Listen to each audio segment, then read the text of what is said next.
ॐ गुरुर्ब्रह्मा गुरुर्विष्णु गुरुर्देवो महेश्वरा गुरुर्साक्षात् परब्रह्म तस्मै श्री गुरुवे नमः।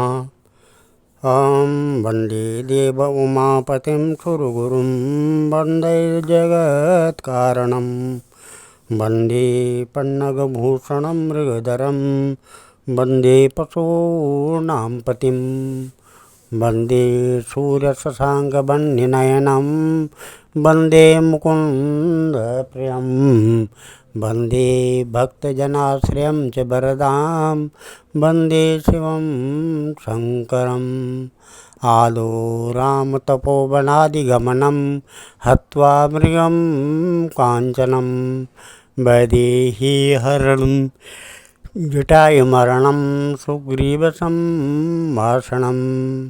बालीनिग्रहणं समुद्रतरणं लङ्कापुरीदाहनं पश्चात् रावणकुम्भकर्णहननम् एतत् श्रीरामायणम्। भगवान सियापति रामचंद्र जी के चरण कमलों में नतमस्तक होकर के हम ये श्रीमद् रामचरितमानस उत्तरकांड के 18वें दोहे से आगे की कथा इस प्रकार है। भरत अनुज सौमित्र समेत पठवन चले भगत कृत चेता अंगद हृदय प्रेम नहीं थोरा फिर चितव राम की ओरा। भक्त की करने को याद करके भरत जी छोटे भाई शत्रुघ्न और लक्ष्मण सहित उनको पहुंचाने चले। अंगद के हृदय में थोड़ा प्रेम नहीं है, अर्थात बहुत अधिक प्रेम है। वे फिर कर श्री राम जी की ओर देखते हैं। बार बार कर दंड प्रणाम मन अस रहन कहे मोई रामा।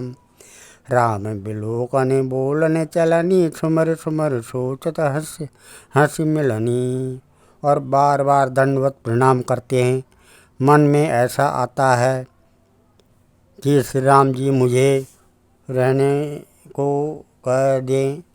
वे श्री राम जी के देखने की, बोलने की, चलने की तथा हंसकर मिलने की रीति को याद करके सोचते हैं, दुखी होते हैं। प्रभु रूप देखी विनय बहुभाषी चले हृदय पद पंकज राखी। अति आदर सब कपि पहुँचाए बाहिन सहित भरत पुनि आए। किंतु प्रभु का रूख देख कर बहुत से विनय वचन कहकर तथा हृदय में चरण कमलों को रख कर वे चले। अत्यंत आदर के साथ सब वानरों को पहुंचाकर भाइयों सहित भरत जी लौट आए। तब सुग्रीव चरण गई नाना भांति विनय कीने हनुमाना।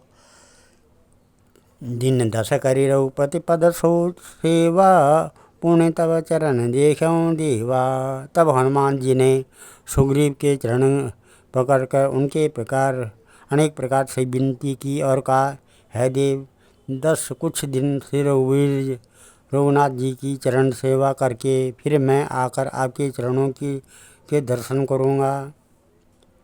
पुण्य पुंज तुम पवन कुमारा सेवऊं जाहि कृपा अगारा।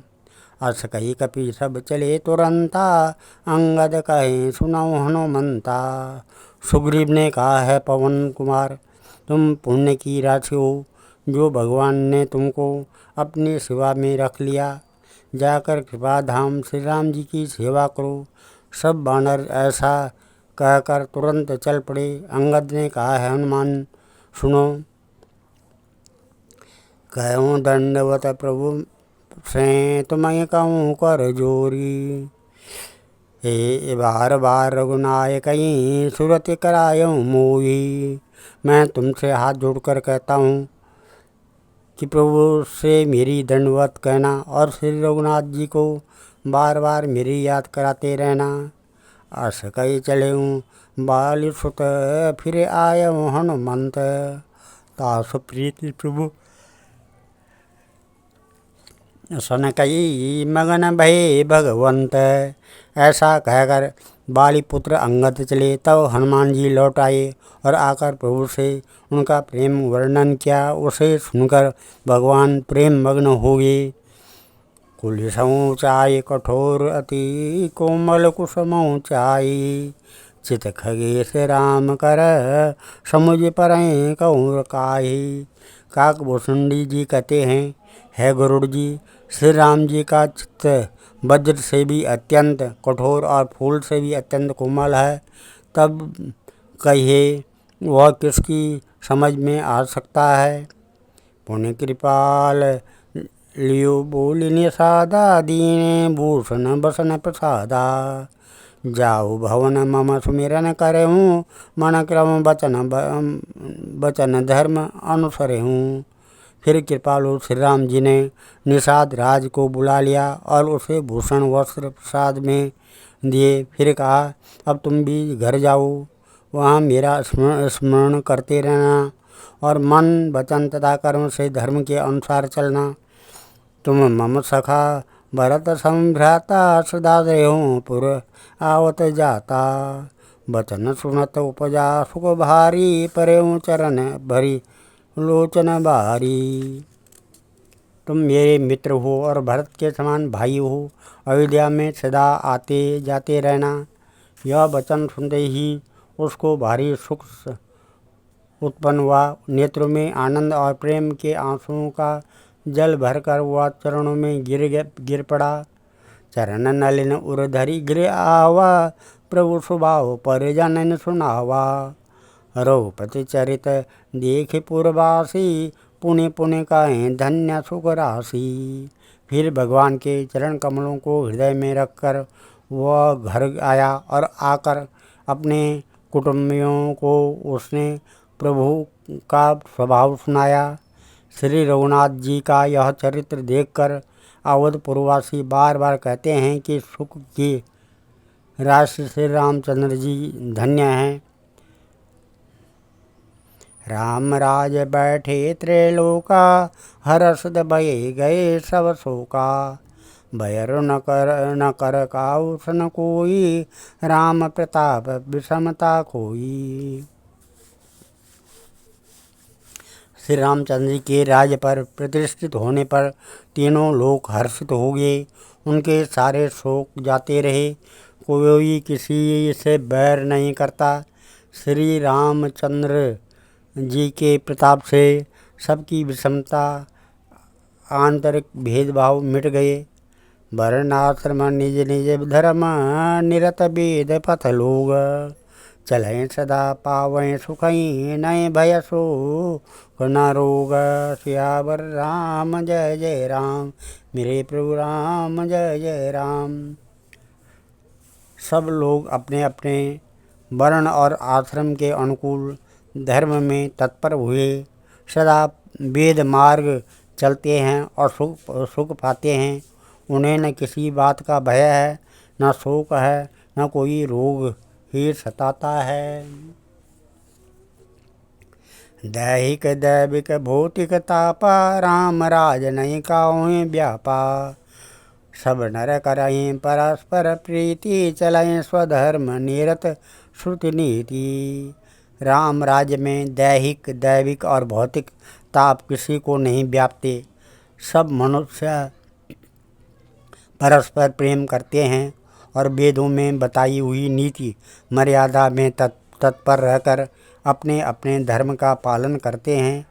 चारों चरण धर्म जग माई। पूरी रहा सपने अगनाई। राम भगत रत नर अरु नारी। सकल परम गत के अधिकारी। धर्म अपने चारों चरणों में सत्य शौच दया और दान से जगत में परिपूर्ण हो रहा है। स्वप्न में भी कहीं पाप नहीं है।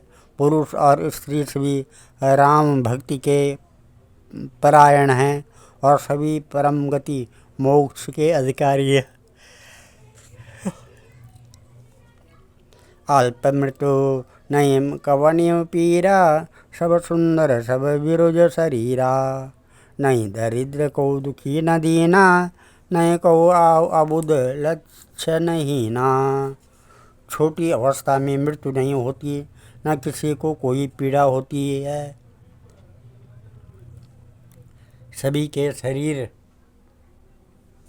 सुंदर और निरोग हैं, न कोई दरिद्र है न दुखी है, न दीन है ही है, न कोई मूर्ख है, और न शुभ लक्षणों से हीन है। सब निर्दव धर्म रत पुण्य, नर और नार चतुर सब गुणी। भव गुणज्ञ पंडित सब ज्ञानी, सब कृतज्ञ नहीं कपट सयानी। सभी दम्भ रहित है, धर्मपरायण हैं और पुण्यात्मा हैं। पुरुष और स्त्री सभी चतुर और गुणवान हैं, सभी गुणों का आदर करने वाले और पंडित हैं तथा सभी ज्ञानी हैं। सभी कृतज्ञ दूसरे के किए हुए उपकार को मानने वाले हैं। कपट चतुराई धूर्तता किसी में नहीं है। राम राज नव गे ससुनो सचराचर जग माई। काल कर्म स्वभाव गुण कृत दुख काहुई नाई। सियावर राम जय जय राम, मेरे प्रभु राम जय जय राम। काकभूषण जी कहते हैं, है पक्षीराज गरुड़ जी सुनिए। श्री राम के राज्य में जड़ चेतन सारे जगत में काल कर्म स्वभाव और गुणों से उत्पन्न हुए दुख किसी को भी नहीं होती, अर्थात इनके बंधन में कोई नहीं है। भूमि सप्त सागर मेखला, एक भूप रघुपति कौशला। भुवन अनेक रोम प्रति जासु, यह प्रभुता कच बहुत न तासु। अयोध्या में श्री रघुनाथ जी 7 समुद्रों की मेखला कर धनी वाली पृथ्वी के एकमात्र राजा हैं, जिनके एक एक रोम में अनेकों ब्रह्मांड हैं। उनके लिए 7 द्वीपों की यह प्रभुता कुछ अधिक नहीं है। सो महिमा समुझत प्रभु केरी, यह वर्णत हीनता घनेरी। सो महिमा खगेश जिन जानी, फिर यही चरित तिनों रति मानी।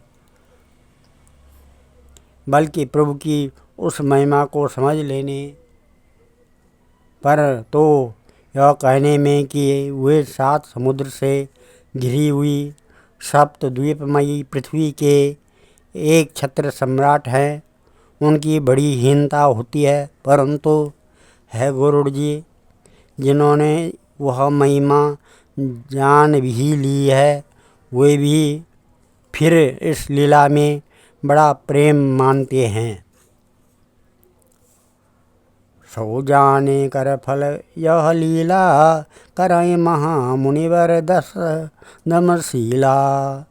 राम राज कर सुख सपन संपदा, बरन न सके फनीस शारदा। क्योंकि उस महिमा को भी जानने का फल यह लीला, इस लीला का अनुभव ही है। इंद्रियों का दमन करने वाले श्रेष्ठ महामुनि ऐसा कहते हैं कि राम राज्य की सुख संपत्ति का वर्णन शेष जी और सरस्वती जी भी नहीं कर सकते। सब उदार सब पर उपकारी, विप्र चरण सेवक नर नारी। एक नारी व्रत रत सब झारी, ते मन बच क्रम पति हितकारी। सभी नर नारी उदार हैं, सभी परोपकारी हैं और ब्राह्मणों के चरणों के हितकारी हैं। सभी पुरुष मात्र एक पत्नी व्रती हैं। इसी प्रकार स्त्रियां भी मन वचन और कर्म से पति का हित करने वाली हैं। दंड जाति न कर भेद जहाँ, नर्तक नृत्य समाज। जीतऊ मन सुनी वस, रामचंद्र के राज। श्री रामचंद्र जी के राज्य में दंड केवल सन्यासियों के हाथों में है और भेद नाचने वालों के नृत्य समाज में है और जीतो शब्द केवल मन के जीतने के लिए ही सुनाई पड़ता है। अर्थात